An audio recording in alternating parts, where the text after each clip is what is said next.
It is a great pleasure that I should come before this public, few of whom are old enough to have heard me before I retired from the Metropolitan 30 years ago.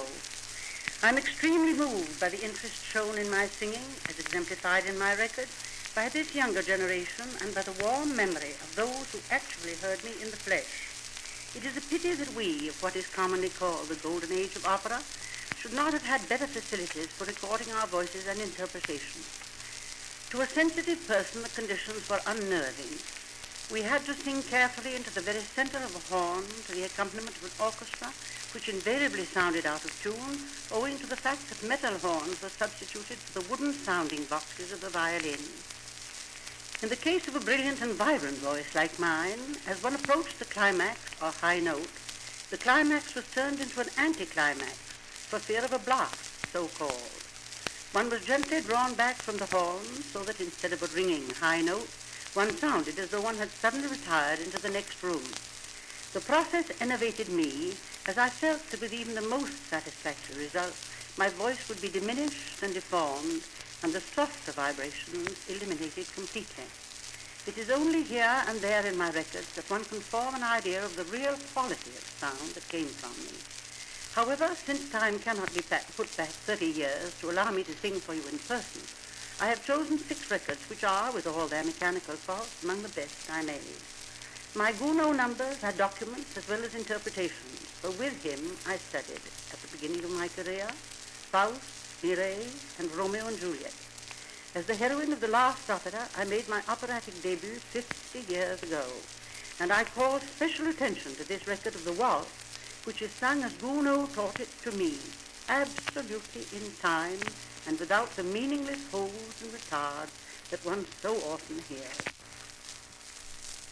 While in Venice on my wedding journey in 1891, I studied the role of Santuzza in Cavalleria Rusticana, which I sang in the first Metropolitan production that same year.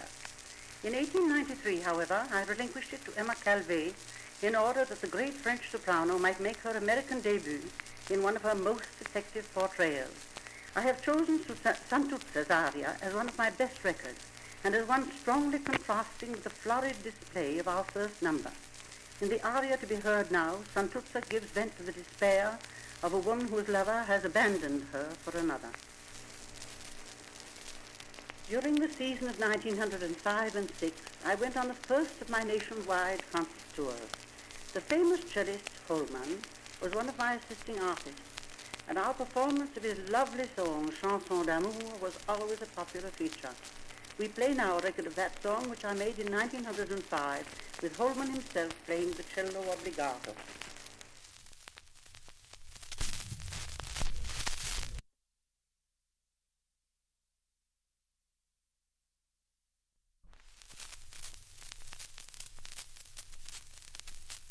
For the sake of young singers, I have been asked to say a few words about my voice and my career.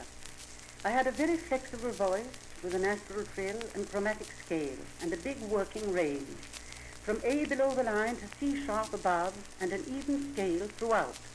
Nevertheless, I worked hard at my technique and strove to eliminate every muscular effort unnecessary to the free production of tone, and thus the pronunciation was unfettered and the diction clear. In short, my technique had to be so sure that I was left free to think only of the feeling or thought to be projected. My repertoire included, among others, the following roles: Juliet and Marguerite of Gounod, Elizabeth, Elsa, and Sieglinde of Wagner, the Countess in Nozze di Figaro, both Donna Anna and Donna Elvira in Don Giovanni, as well as Pamina in the Magic Flute of Mozart, Aida, Desdemona in Otello, and several others of Verdi, and of course Tosca of Puccini. I was so obsessed and absorbed by my work that it proves to me that the wisest course is to mind one's own business exclusively. I had to detach myself from outside influences in order to find simplicity, sincerity, and truth in my interpretation, and therefore I tried not to see others in roles I was to portray, nor did I ever read any criticisms of my singing, good or bad, as I was my own merciless critic and knew better than anyone else what my objectives were. I never had a press agent, nor would I meet critics.